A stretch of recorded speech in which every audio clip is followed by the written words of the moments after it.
آصف کے اس رویے کے بعد مریم کے دل پر خوف اور غصہ دونوں بڑھ گئے۔ گھر میں وہ اب اور بھی خاموش رہنے لگی۔ اماں سوچتی شاید پڑھائی کا دباؤ ہے، ابو سمجھتے بیٹی اسکول کی فکر میں ہے، مگر اصل کہانی کسی کو معلوم نہ تھی۔ کتابوں کے بیچ بیٹھے بیٹھے اس کی آنکھوں میں بار بار وہ منظر آ جاتا جب آصف نے اس کا ہاتھ پکڑنے کی کوشش کی تھی۔ سانس تیز ہو جاتی، دل زور زور سے دھڑکنے لگتا۔ آخر کار ایک دن اسکول میں اس نے اپنی قریبی دوست ہنا سے کہا، ہنا، اگر کوئی لڑکی پریشان ہو اور کسی کو کچھ بتائے تو کیا سب اس پر یقین کریں گے؟ ہنا نے چونک کر پوچھا، مریم، تم کیوں یہ پوچھ رہی ہو؟ کیا ہوا ہے؟ مریم کی آنکھوں میں آنسو آ گئے۔ وہ بمشکل اتنا ہی کہہ سکی، مجھے لگتا ہے میں ٹوٹ جاؤں گی اگر سب اندر ہی رکھتی رہی تو۔ یہ پہلا موقع تھا جب مریم نے اپنی تکلیف کا بوجھ بانٹنے کی کوشش کی، لیکن زبان اب بھی پوری طرح کھل نہ پائی۔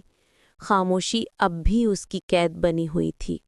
ہنا نے مریم کا کانپتا ہوا ہاتھ تھام لیا، نرمی سے بولی، دیکھو مریم، اگر تم پر کوئی ظلم ہو رہا ہے تو اسے دل میں مت دباؤ، خاموش رہنے سے وہ لوگ اور بڑھ جاتے ہیں۔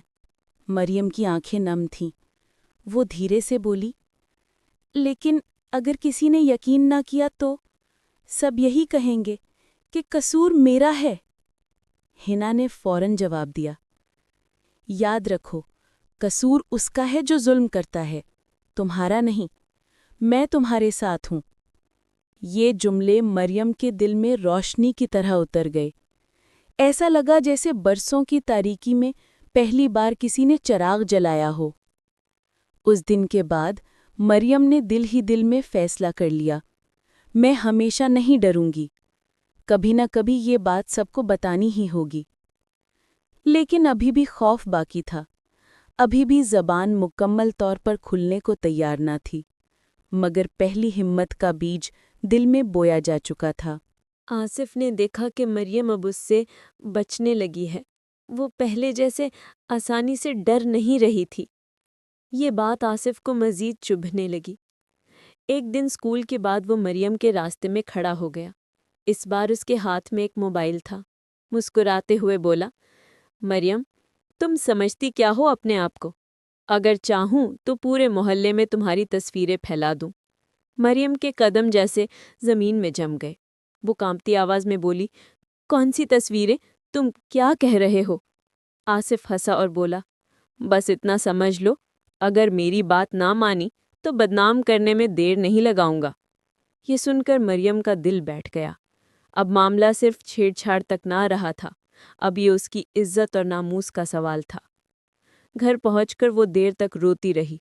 اسے لگا جیسے سانس لینا بھی مشکل ہو گیا ہے۔ اب صرف خوف نہیں تھا، اب تو دھمکی کی تلوار بھی اس کے سر پر لٹکنے لگی تھی۔ آصف کی دھمکی نے مریم کی روح تک ہلا دی۔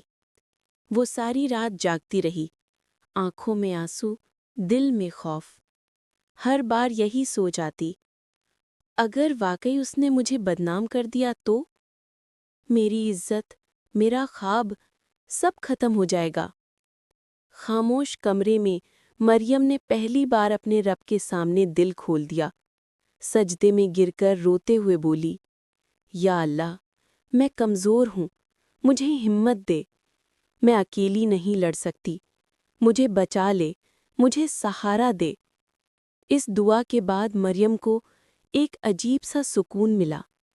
دل کی دھڑکن کچھ ہلکی ہوئی، سانس ذرا قابو میں آیا۔ اس نے محسوس کیا کہ شاید اب وقت آ گیا ہے کہ وہ خوف کے حصار سے نکلے۔ دعا کے بعد اس کے دل میں ایک نئی طاقت پیدا ہوئی۔ ابھی سب کچھ ٹھیک نہیں ہوا تھا، لیکن اس کے اندر یقین کی ایک کرن ضرور جاگی تھی۔ اگلے دن اسکول میں مریم کے چہرے پر تھکن اور خوف صاف چھلک رہا تھا۔ ہنا نے دیکھتے ہی پوچھا، مریم، کچھ چھپا رہی ہوں مجھ سے؟ یہ آنکھیں سب کہہ رہی ہیں۔ مریم کی ہمت ٹوٹ گئی۔ اس نے لرزتی ہوئی آواز میں سارا حال سنا دیا۔ آصف کی گھات لگانا، چھیڑنا، ہاتھ پکڑنے کی کوشش اور پھر وہ خوفناک دھمکی۔ بولتے بولتے مریم کی آنکھوں سے آنسو بہہ نکلے۔ وہ کہنے لگی، ہنا، اب میں جینا نہیں چاہتی، یہ بوجھ برداشت سے باہر ہے۔ ہنا نے مضبوط لہجے میں کہا، نہیں مریم، تمہیں ہار ماننے کی اجازت نہیں ہے۔ یہ وقت ہے ظلم کے خلاف کھڑے ہونے کا، اور یاد رکھو میں تمہارے ساتھ ہوں۔ یہ سن کر مریم کو لگا جیسے کسی نے اس کے کندھوں کا بوجھ بانٹ لیا ہو۔ وہ پہلی بار تھوڑا ہلکی ہوئی، لیکن ساتھ ہی یہ سوال اس کے دل میں بار بار گونجنے لگا، کیا میں واقعی سب کے سامنے سچ بول سکتی ہوں؟ ہنا نے مریم کو اسکول کی کینٹین کے ایک کونے میں بٹھایا۔ آس پاس شور شرابہ تھا، لیکن ان دونوں کی باتوں میں سنجیدگی اور خوف بھرا سکوت تھا۔ ہنا نے دھیرے سے کہا، مریم، صرف رونے اور ڈرنے سے کچھ نہیں ہوگا، تمہیں عملی قدم اٹھانا ہوگا۔ مریم نے حیرانی سے پوچھا، لیکن کیسے؟ کس پر یقین ہوگا؟ سب تو مجھے ہی الزام دیں گے۔ ہنا نے اس کا ہاتھ دبایا اور اعتماد سے کہا، اگر تم اکیلی کھڑی ہو تو شاید لوگ شک کریں، لیکن اگر ثبوت ہو، اگر آوازیں اکٹھی ہوں، تو پھر کوئی تمہیں جھوٹا نہیں کہہ سکے گا۔ یہ سن کر مریم کے ذہن میں ایک نئی راہ کھلنے لگی۔ وہ سوچنے لگی کہ کیا واقعی وہ ثبوت اکٹھا کر سکتی ہے؟ کیا وہ اپنے خوف کو ہمت میں بدل پائے گی؟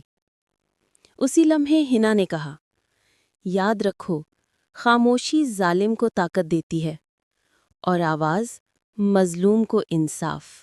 ہنا کی باتوں نے مریم کے دل میں ایک نیا عزم جگا دیا۔ اب وہ صرف خوف میں جینے کے بجائے کچھ کرنے کا سوچ رہی تھی۔ اس نے فیصلہ کیا کہ آصف کے رویے کو ثابت کرنا ضروری ہے۔ چند دن بعد جب وہ اسکول سے واپس آ رہی تھی تو اس نے اپنے بیگ میں موبائل کا ریکارڈر آن کر دیا۔ جیسا کہ مریم کو لگا تھا، آصف پھر راستے میں آ گیا۔ اس بار بھی اس نے گھٹیا جملے کسے اور دھمکی دی کہ میری بات نہ مانی تو پورے محلے میں بدنام کر دوں گا۔ مریم کے قدم کانپ رہے تھے، مگر اس کا ہاتھ بیگ کے اندر ریکارڈر پر مضبوطی سے جما رہا۔ جب وہ گھر پہنچی تو ریکارڈنگ سنی۔